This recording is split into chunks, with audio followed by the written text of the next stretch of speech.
afternoon, folks. Thank you for all your sheets.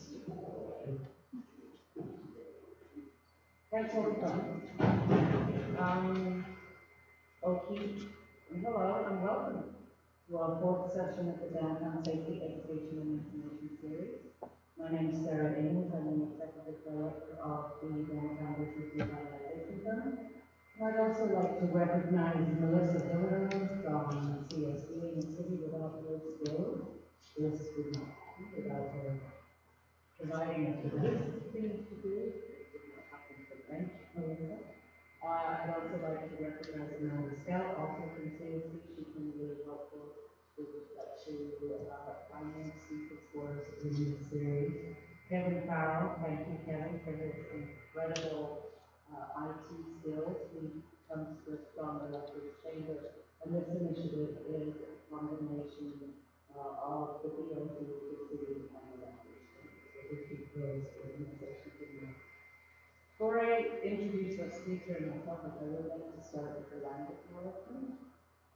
So the Downtown Electric Business Revitalization Zone acknowledges that we're gathered on the lands of the Blackfoot people of Canadian Plains and pays respect to the Blackfoot people past, present, and future, while recognizing and respecting their cultural heritage, beliefs, and relationship to the land. The city of Blackfoot is also home to the Métis Nation of Alberta, Region 6. Jeff Cole is our speaker today. Jeff is a 29-year veteran of the Lethbridge Police Services who retired as the ranking inspector in 2014. Being a spokesperson, Jeff is returned to the Super Watcher, and in 2019 he applied to volunteer for the Watch. He was part of the first training class and the Watch's first shift on May 1st, 2019.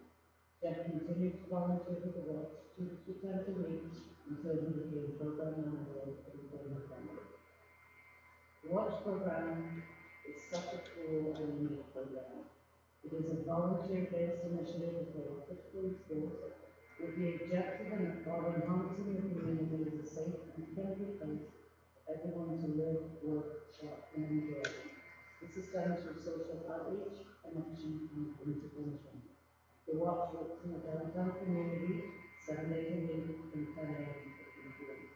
And we certainly at the DOC are very, very grateful for their continued presence in our downtown, for their highly visible aspects and park mechanics. You know immediately you've got a Watch person who will be bringing inspired us that info. During this session, Jack will share the history of how the Watch came to be and a bit about the people behind the work and what it's doing.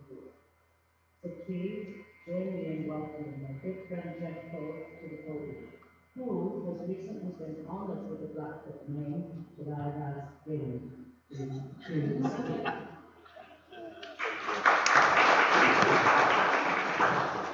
Okay, Nitanako is Yumaka. How's that?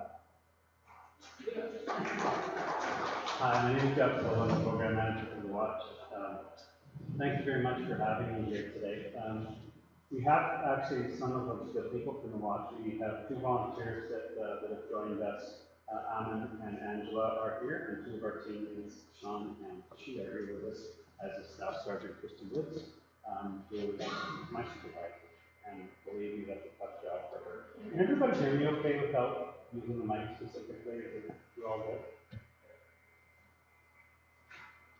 So we're going to talk about the Watch. All I have to do is figure out the technology and we're good. Stand up.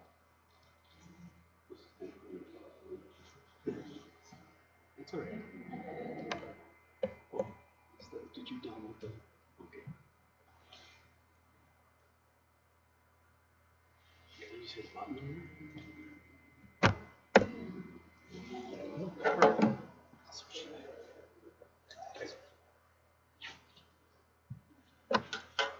So in the beginning, the Watch was created. People in the downtown area were not feeling safe, and the police chief of the day was looking for ways to be able to make people feel much safer in the community. So one of the in 2018 with the Downtown Community Safe Strategy, part of the police services job was with respect to making people feel safe, making people want to come downtown, and those kinds of things. Initially, chief went to city council asking for more people, more police officers.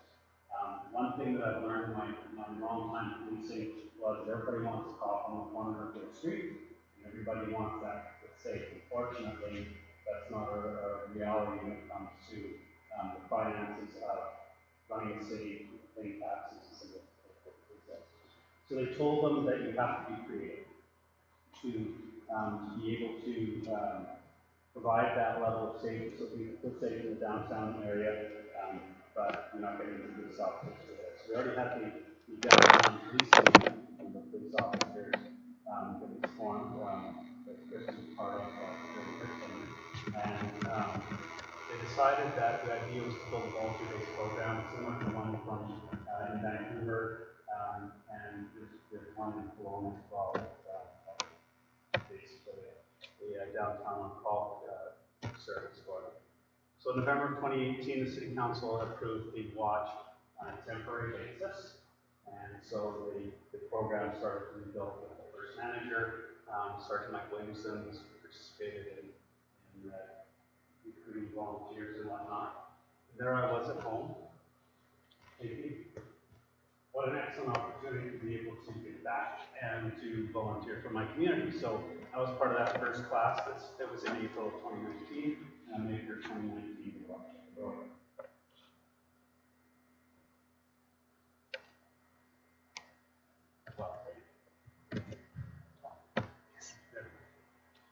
So basically, the watch was designed to be the eyes and the ears of emergency service providers, the highly visible deterrents of crime and other negative behaviors in the downtown area, and eyes and ears of social security service agencies. For the first year that we were out, basically, it was the watch would patrol with our radios and whatnot. We look for crime and or evil, and we use our radios to call on some of the police service to attend. However, we've evolved over the last number of years so that we are the eyes and ears of outreach and social support agencies, connecting people with public and private social outreach agencies has a better effect on them and keeping them off the police radar and keeping the police from having to deal with things that I used to have to deal with when I was a young police constable. So we connect people with such things as transportation, shelter, housing, detox, and treatment services. We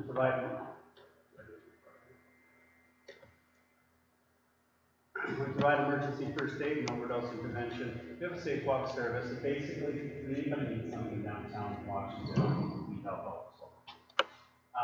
So we provide assistance to all of our stakeholders. So whether you are a business owner, somebody who works downtown, somebody who visits downtown, the unhoused, the addicted, people who are shopping downtown, all of that. Anybody who's downtown, we help and assist. We live by what we do and we observe when we serve. We serve everybody downtown. So, one thing that we had to get clear with people, and sometimes I have to clarify with people if not a security sector, somebody carries a security deficiency. Some of our people carry security licenses because they work for some security companies that do this on a volunteer basis, but we don't do security work. So we are completely hands off. We do not arrest people. We use the best tool that God gave us, so that's our mind. So we're able to talk to people, build relationships with those things. We utilize our connections and partnerships to serve without involving the police when there's no crime is committed and there's no danger. So being present and utilizing our skills to connect people with, to the people and then connect people to the services that's necessary for them. At the end of the day, we live by be safe, stay back.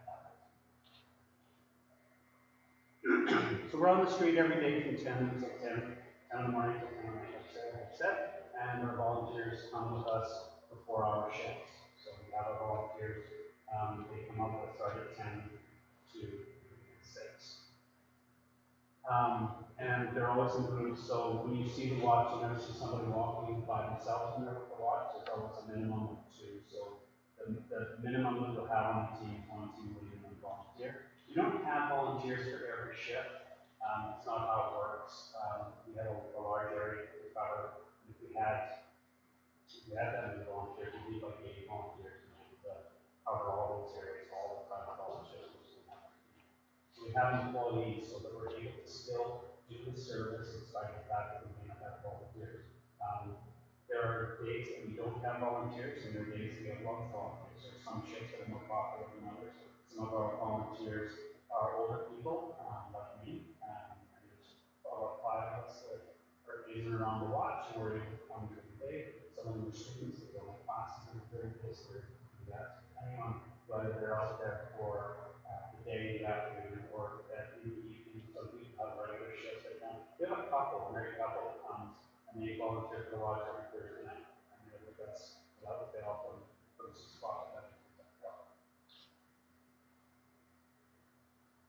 So this is our patrol area. So when we first started, we covered this whole area like this. So that goes, yes, you see Merrimack right there. So from where McDonald's is at 5th Avenue and Mayor all the way down to 6th Avenue, back to the parks and whatnot. So when we first started, we didn't have the watch truck that we have. For some reason, I was always sent to Area 5. So we spent a lot of time walking there and encountering people and talking to businesses as we went and coming back. Since then, we've had to, because of the numbers of people and the need to address the areas that have the most issues, Area 1, Area 2, and Area 3 are our busiest locations, so they're staffed. Area 1 is always staffed, primary part of downtown. So that we service in the downtown policing unit, our CPOs and whatnot in the Area 1, Area 2, and Area 3, which is part of the north side. We don't ignore Area 4 and Area 5, those are places where we're going to drive-throughs with the truck, so that we're able to get those things and get to the other places where we get them. So volunteers, we varied in total number from a high of 28. And remember a few minutes ago I said I needed 80 some to be able to cover all the beats all the time with all the team leads and whatnot, to a low of 17. We asked them to commit to a year and a minimum of 1 4-hour shift a week. Now we have some volunteers that are prolific volunteers, and we get them 3 or 4 times a week. We just had Angela doing a practicum with us in the last couple of months. Last month she did over 100 hours. So that was something. For our team leads, we have their paid positions. We currently have 8 full-time team leads. So if you do the math on that, you know we'll have at least 2 teams that are out and about every day. So we have 4 team leads on over 12-hour shifts. So 4 on each side of the shift, and then 2 part-time. So when some of our team leads take holidays, we have 2 senior team leads, the 2 full-time team leads that are selected as senior team leads. Sean is one of those. Basically, they represent the manager when as you appreciate, I can't be there 7 days a week, 12 hours a day. I'm the retired guy with me for work. But when I'm not there, there's always a senior team lead that's there, that's present. They carry the walk phone, so somebody's always there to answer the phone at that number, 715-925-715-walk. When people call for services. What kinds of services, you might ask? Well, there's a number of things that we're going to talk about in a minute. But since May 2019, we've had 88 volunteers through the program. 5 still remain from the initial training class. That was the class that I was in. So 2 of them are still volunteers. There are people with careers in other areas that still come out and volunteer at least once a week. One of them is here 2 or 3 times a week. We have 2 of our initial volunteers that are currently team leads, she has the roles, and 1 is the manager, which is me. So we've got 30 team leads that have been through the program, that have actually filled those positions and whatnot, and a number of them have gone on to take the knowledge that they've created for themselves and skills that they've created for themselves by remembering to be safe, stay kind, and have fun, onto and being able to communicate in conversations with people that they know, to become police officers, policing, corrections, park management, emergency dispatch positions. So they've been with us for a year, they're volunteers for team leads, and they've gone on to other career positions.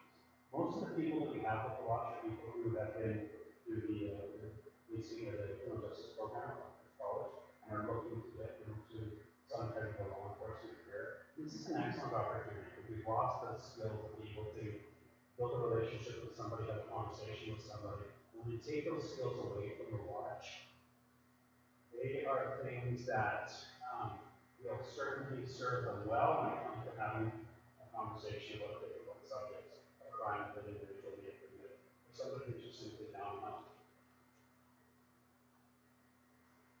So we're always recruiting volunteers. We have an application process, a police background check, and an interview for them. Our team leads, we recruit as vacancies arise. We have application and background check and the interview process. And our senior team leads are selected from within the team leads. And it's based upon service length, competency, and a willingness to be able to do the job. Because it's a lot of extra work for them to be able to come develop the new officer send it over to the Public Safety Communication Center, so that they're aware of who's on duty, who's got what radios, and cameras. So all the people that are selected as team leader volunteer, they have to complete the basic watch training course. So policing standards requires a number of things, how we do what we do, how we train for it. So we need to keep everybody prepared to do what they're going to do. I have personally had people that have told me that they don't want to volunteer for the watch. Two reasons come more often than not. The first one is that I can't walk that far. I don't want to walk that far. It's not uncommon for a watch volunteer to walk 10 kilometers in a 4-hour shift. And another one that people tell me is that they're afraid of people who do it. So people that are on housing, picking up on the streets, because they're engaged to see, they're afraid to engage them, so they choose not to. We actually had somebody get all the way through the process in their last class, and then back out. But everybody goes through the watch basic training course. You cannot work on the street or watch on the street with that basic course. It's a 24-hour training course. It goes on 4 evenings, which goes from Tuesday to Friday. They're from 5 to 9, because we have to accommodate people who have jobs during the day, and they're doing volunteering, so we run in the evening. And the Saturday we do first aid course. But we have 14 topics that we present from 16 subject matter experts. They come from within the police, from support agencies, and from the community, and we do scenario history. So we apply what we're taught you and control the environment before we get out on the street. And we do emergencies, first aid, CPR, safety, CPR for adults and children.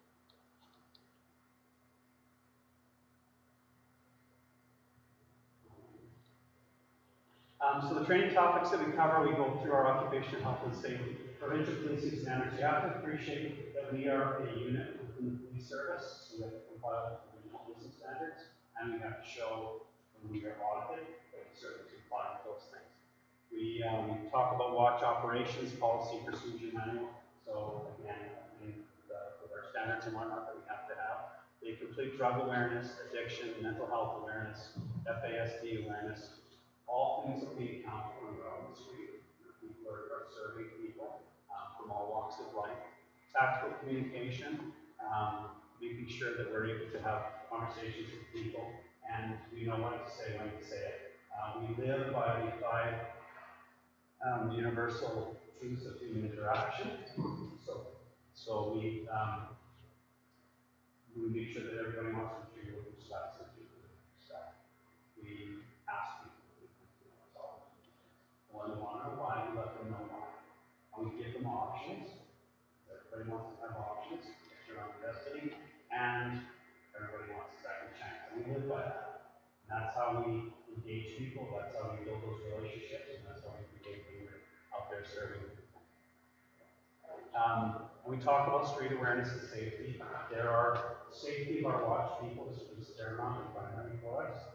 So we talk to them about how we disengage if you're hands off, and it's about building relationships and having conversations with people and how we deal with people. Another tendency to want to get into your space, and sometimes we have had people come after our watch members, but we have tactics for that. We're able to simply remove ourselves from those kinds of situations, calm the situation down, do de-escalation, and keep that communication and make things better. Radio procedures.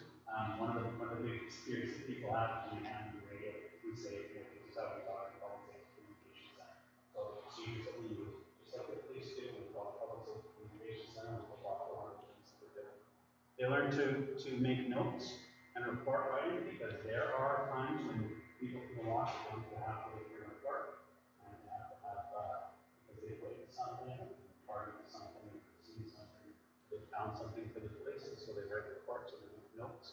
Most of the report writing cases about keeping us informed, so that we certainly have our statistics and our ideas about exactly what's happening, what the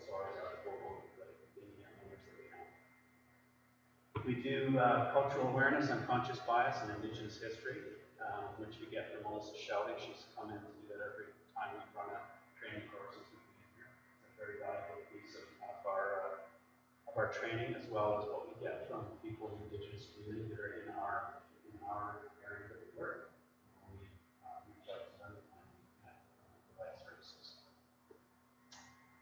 Critical incident stress management and victim witness services unit, two other things with respect to the types of things that we're trying to see out there doing that. The fact of the matter is that some people that we run into are not at their best. They have a number of needs and issues in their lives and whatnot, and we want to make sure that we're in the right mindset when we leave that person, whatever services they need, so we can help them. In addition to that training course, all of our team leads undertake 144 hours of street training. So they are coached by an experienced team lead who's that training to be able to be a trainer and get that individual ready for their solo ready for their life to go over the call. We make sure that they're evaluated, so he gets evaluated 6 times over that period and whatnot, so that they know they're confident when the team lead goes out with volunteers, the volunteers are safe.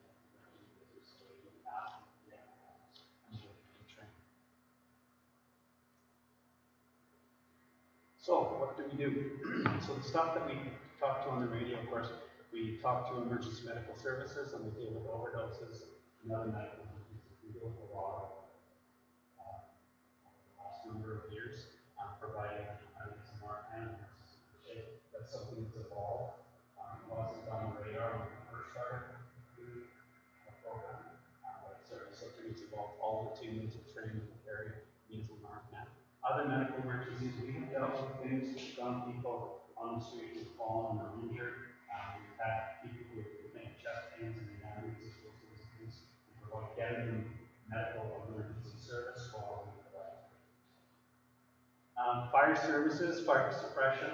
Sometimes we have to call the fire department, sometimes they're smaller fires, and so our team leads and volunteers fire. The reality is there are places that leave things like pallets and recycling and it's used as a source to keep warm like this. Which is why we ask this is not to have pallets up behind the business. There's been a number of occasions where our teams have, it's not as common as other occasions where we come across fires that place a business at risk. So, put out what we can, call the fire department to come, they'll send a pump by to look after it, they're always happy to help. We do things for the police. The interesting thing about the stuff that we do for the police, when we first started, there was a significant number of things that we referred to the police. And over the years, the last 3 years anyway, that's fallen significantly. We've gone from 1,900 activities in 2019 and 2019, and involving police in 24% of those, to we're going to move up to 10,000 this year, and we only involve the police in less than 1%. That was a big fear factor for the police officers at the time. It's like, oh my God, we've got enough work. Police service manages 40,000 calls for service every year. Think about that. Why that by 365? How many calls for service every day that they get? And back in the day when I first started policing, people used to call the police for things they really didn't know what to do with. So I'd get to a call and it might be somebody sleeping in the park. And I would get there, so there's the call time, the dispatch time, if there's time waiting, writing a report afterwards and whatnot. There's someone that actually may need an ambulance for some support. Or even, believe it or not, there are people that we find today that they just need to call a family police. Things that don't require the police to be there for. So that's fallen to less than 1%. And a lot of these things here are all things that the people mostly call the police about, so when they shelter and they get people, these are things where they're actually victims of crime, so you just do not report those things. And so some of this is us helping them do that. In other cases, it's things like assistance to police and whatnot. We had a homicide that happened here a year ago. The police were looking for individuals who were associated with the remaining witnesses that couldn't find them. The watch teams didn't find that. One of the investigators told me, oh my God, you found all these people within a day where we couldn't find them for a number of days. Think of that stage, when you come to the watch and say, hey, we need to find Jack Cole, because this is something we just need to talk about. So they go and find Jack Cole, and you're going to figure out. So there's a lot of advantages to the piece, respecting the police part. Reporting people who we find, we found that we found people who are involved in relationships who might be unsheltered, like domestic violence relationships, domestic violence assaults, sometimes fights that break out in the park, those kinds of things. Any drug instances, disturbances, public intoxication.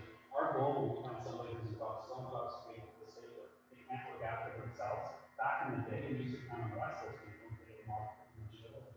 Our thing now is to come and make sure that people arrive who, when some of our partners like that, for example, we get them shot and support overnight.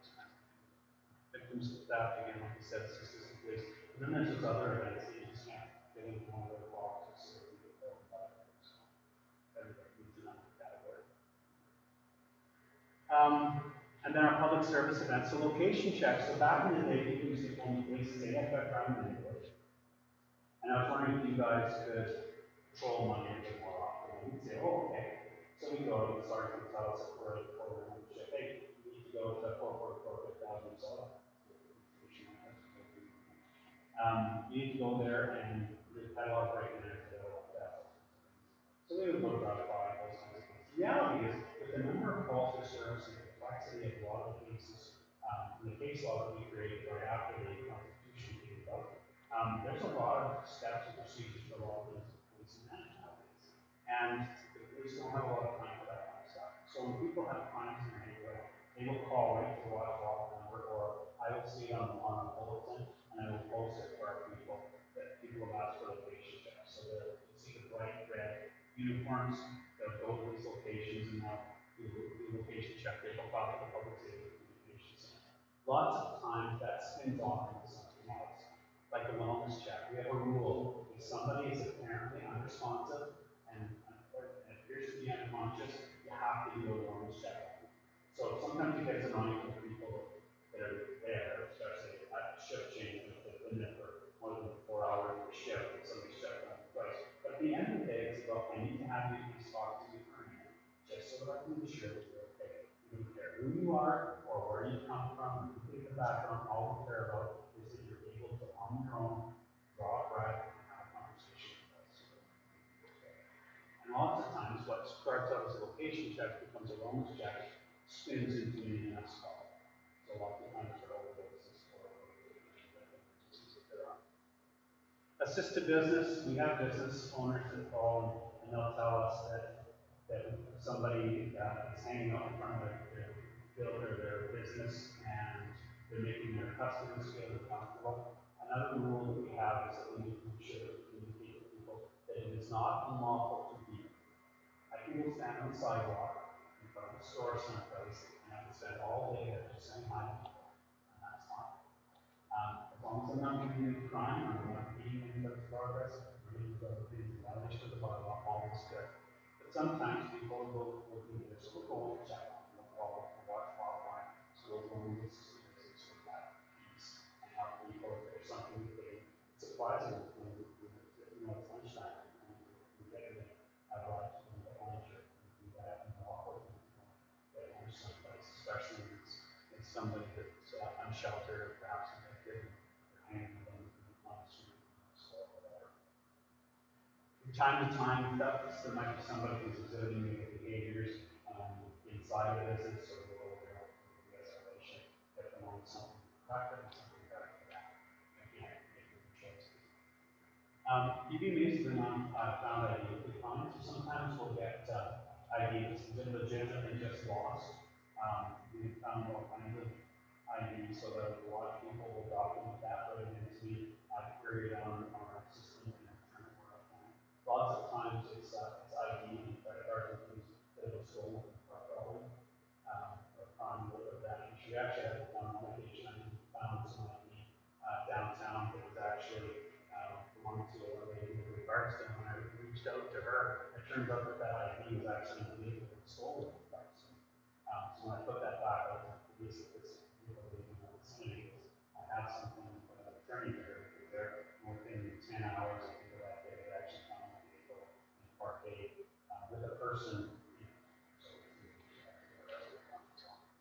And the motor vehicle assistance, so this has been something that's gone on over the years, things from, we help people change tires, and stuff like snow, getting push, all kinds of things like that. Motor vehicle assistance, even, any of those things where someone needs to call somebody, put off the phone at home, come to someone, but I do have an membership, so. And we do safe walk, so that was, that's evolved over the years. We do a number of safe walks for people who have to get people in the community. They will call and ask for a safe walk, so we have people to call us regularly. We've done more car and parking lot, safe. Other people who call us ad hoc, that's the legal safe walk. Other public services that we do, so these are things that we don't fall into public safety communications center for. So we give directions, we give minor first aid, parking meter assistance. The city kind of let us down this year. We love to stop people. Can I just comment on that? Yes. So, free parking on the Fridays and the Sundays, well, at least it goes to another one. However, it costs downtown $5,000 a day. Pay for that parking. Our budget is static for less than a year. Just for people. What I was going to say was, when that happens, people are about to pay in the parking meter, and you say, "Oh, wait, parking is free," then it's not what you're in. Bless your heart. Social agency referrals, so lots of times when people are looking for some particular supports, it's amazing the number of social agencies and other agencies in general that we've built relationships with. All the stuff that we do with respect to connecting people to social programs and social services and whatnot has come from the team. I am simply the person who makes that happen. What can we do to this for these people? So, for example, our phones that we have, one of the things that we do is, down here, you see the telephone assistance piece. We have these phones, and one of the things that lots of people who are unsheltered, maybe they don't have a telephone, but they need to connect with the family. So we take text messages on our phone and then go find it. So Jeff told mom texts, you know, Jeff, you find Jeff over there and talk to someone else, so we'll go find him and say, Jeff, you know, so we use our phones, call the number, and we have rules about that, so we have to hold the phone. And they have to be willing to have us there when they're on the speaker and that kind of stuff. So we do that for people. And it's amazing that people come and stop our people that have been stopped on the street, or when I'm out with the watch and now says, "Hey, can you send a text message for me?" Yeah, send a text message. If they respond right away, it's great. If not, they say that in the back or something. But making those phone calls and connecting people with other humans in their life is very, very important for people that are out there on the street. And the other piece, of course, is if they know that they can find a watch person, ask them to call using their phone, they're less likely to do that. The treatment intake, we built relationships with places that provide health opposition services, and we are able to, Sean's getting it right. We are able to do intakes for those people. We actually have paperwork to get people into detox. So we will sit with them and do the paperwork, whatever is necessary, file the paperwork, go and drop it off at whatever treatment center in the city, or send it to wherever we need to go by email, those kinds of things. And get people into detox. When treatment beds are ready, they will call us back and they'll say, "Hey, you guys are ready to go for treatment or detox, and we can get ready for them. Get open in the next 2 weeks that are being shut." So we'll go out with that person down and find, "Hey, your bed's ready." Take a phone call or any transportation, you get them to wherever it is that they get treated. That happens quite a few times throughout the year.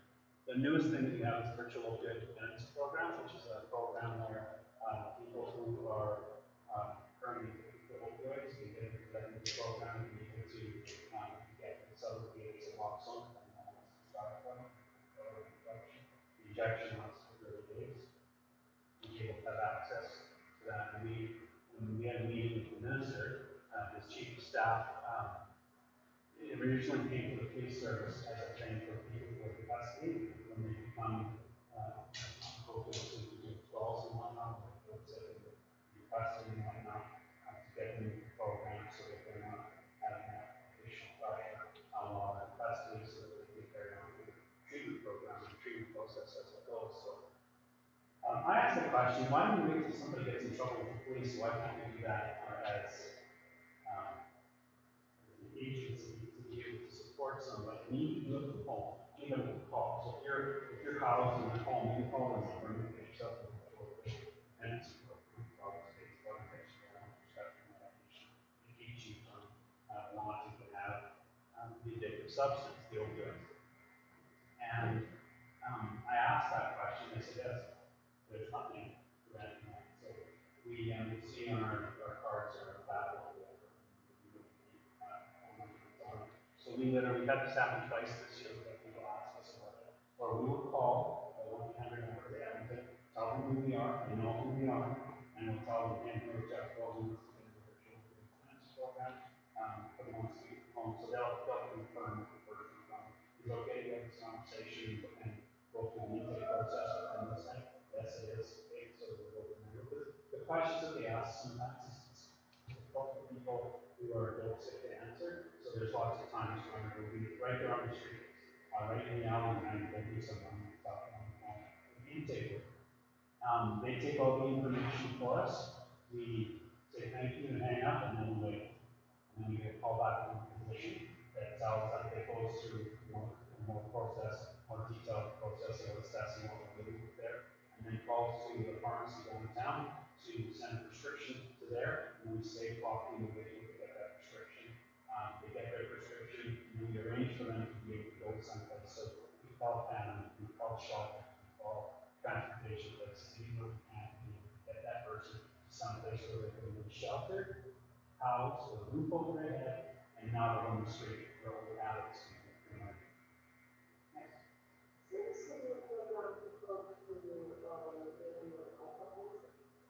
I don't know.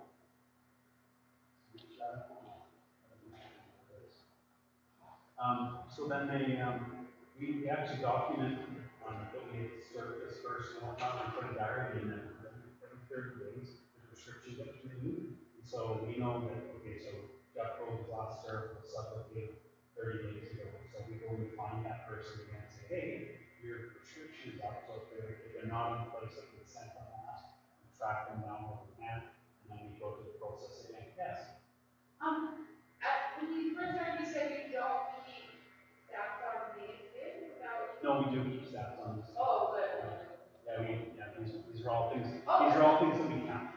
My other question is, what percentage of your, would you say, just, roughly, is spent helping and then, like, versus watching or safe watching or, The public service stuff is about 96% of the business that we do. All of that stuff, we find that all of that stuff that we do, when we do the public service stuff, so all of this other stuff, especially predominantly the location checks, where we actually go and look for places where crime has happened, places where we might find people who need supports and services and those kinds of things, that occupies 96 to 98% of our time. So it's a huge amount of our time. And not when it's just a location check, yeah, it's kind of boring. We go there, check, look around the place where we normally find people, but that's actually most of the stuff. Lots of times things like the overdoses and whatnot, people know that they're very sure to come on the cross. And they'll come and tell us some of the things. Other times we'll patrol and we look at the places that people will be using with other people who start to overdose and and by the grace of God, we have to because of that. And we're able to provide them, say, first aid. Do you actually administer the Narcan? Yeah. We have, we're going to talk about that, but we administer a lot of Narcan. My office goes through the most Narcan in service. People are always over there. I don't think it's people buy. And places, other groups like the Sage Plant, they do even more based on which places that they go.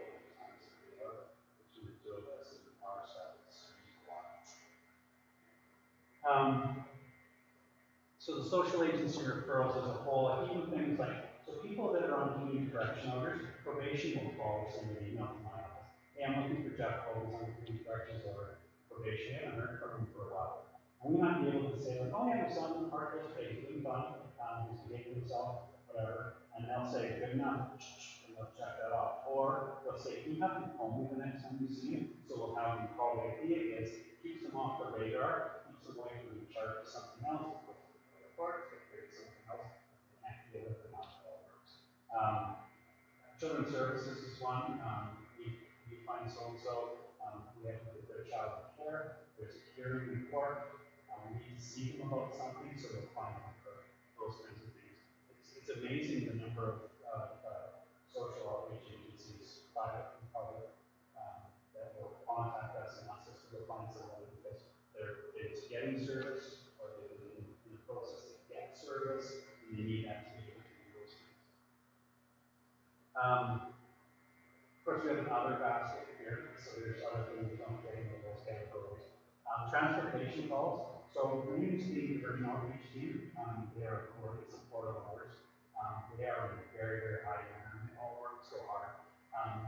And other resources that we have with respect to our partners and stakeholders that are able to provide transportation. So lots of times someone would say, I need to go here, and there, I need to go to the shelter, and go to the city. We'll arrange transportation for them. And what we can do on the state law, good conversation, good relationship, and all we get there.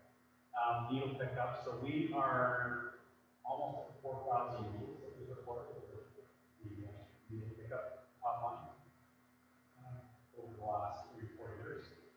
We do not carry the resources that we run so our policy we're kind of carrier, so we don't carry safety pickup materials with us.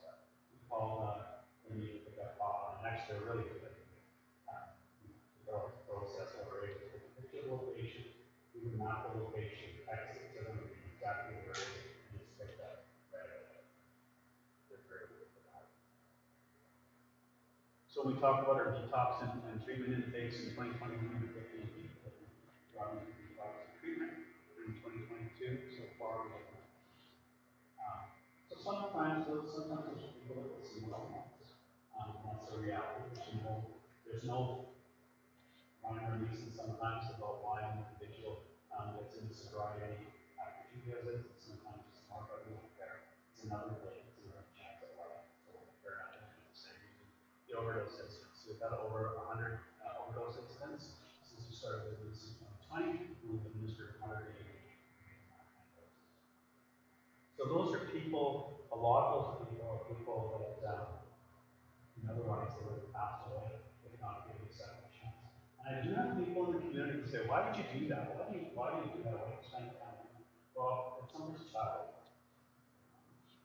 somebody's brother, somebody's parents, and it gives them another day to go out to maybe positive. So they're all kinds of people. So they're important about treating people like people and treating people with respect. And at the end of the day, being unsheltered and suffering from substance use disorder, it's people are not ways to get a lot of work to stay alive. And it's our thing about doing things that we can to try to keep them from having problems, try to keep them from doing things that involve the sort of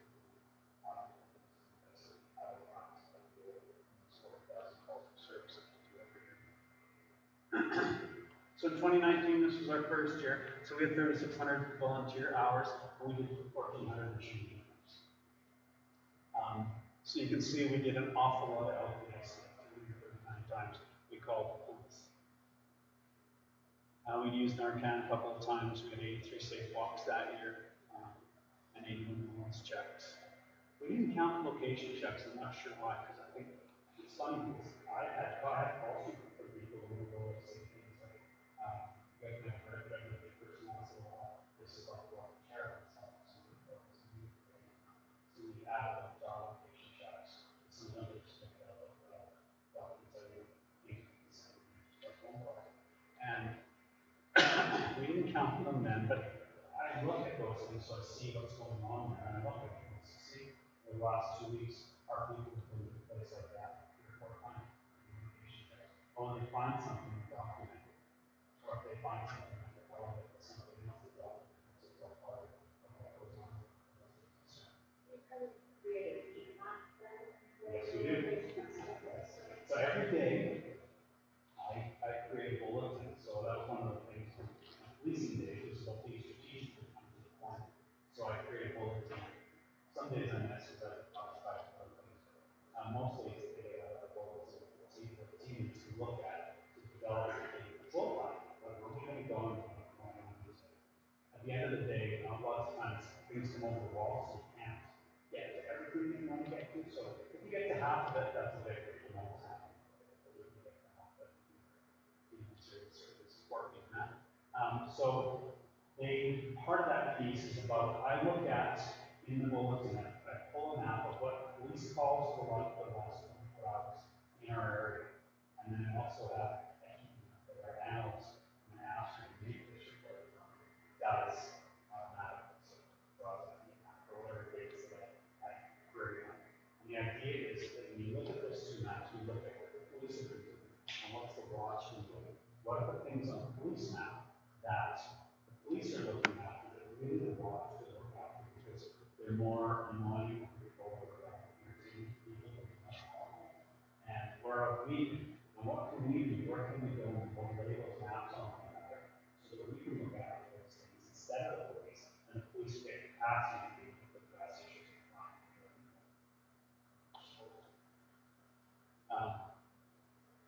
But we never came up with that. I was volunteering. Some of those things are my numbers. I remember the first time I was with the team, we had an individual that she thought her car was but somehow my old police fighter succeeded and she thought say she just used her car. But nonetheless, she had a insurance document in her purse that she gave me. And I said to my team, these volunteers so I didn't talk on the radio. And so she gave me the radio. First, the public safety communication center was confused because they have guys with this, this call center. But nonetheless, I asked them, they don't share information off the computers, and I knew that, but I asked them to query the VIN number so that they could check the tow logs to see if we had accident. I actually told that vehicle during the day, we actually had SCP cars out there or not. Anyway, so they did that. That was when we started talking about it. That wasn't a thing, and now we're all the time. At their will. Some of them volunteer uncomfortable. Other ones are all over that. So they'll do that. And this is working. So in 2020, so our volunteer hours were at 3,400, and now you can see that our total events have ballooned up to 3,950. But the LPS events were. So we were doing a lot more. We were doing an awful lot of public service things. You can see that 6,200 out of all of our events were public service events.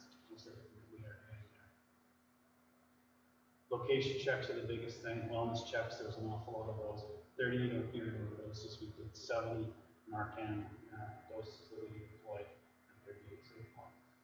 Forward to 2021, our volunteer hours are up over 4,400, 6,500 total events, only 80 in the LPS events. So we're starting to learn from the manage things better. Things that don't require the police, so the behaviors are more annoying and you need somebody rather than being awful. And a lot of success. Another 1,100 discarded needles, 409 dot calls. That's how we characterize them at that time. Wellness checks were at 369. Location checks are up to 5,200. When we talked about the patrol plan, we had that conversation about being strategic when you are out there checking. So we decided where you're going to go. So visiting stores, talking to people that own businesses, talking to people that are in businesses, telling them about the watch, asking them what their concerns are.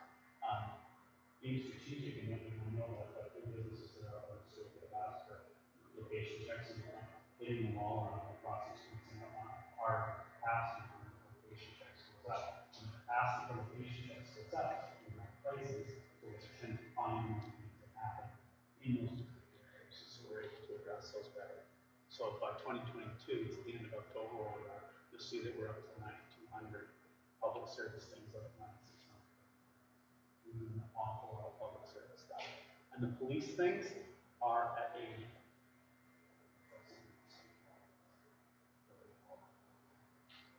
We have helped people recover bikes, we have helped people read reports to the police, all that kind of stuff.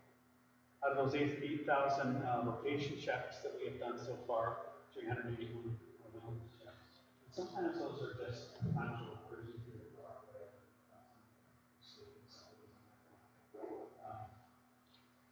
I know that here last month we had one of our team leads found an individual sitting in the blanket that was using drugs out of the blanket, and she said it was on fire. So my team put her out and brought her 33 Narcan uses and 333 so far. So you can see how this has evolved. This has been a work in progress, and it will be a work in progress going forward. Play out over the next number of years as the watch continues to go up.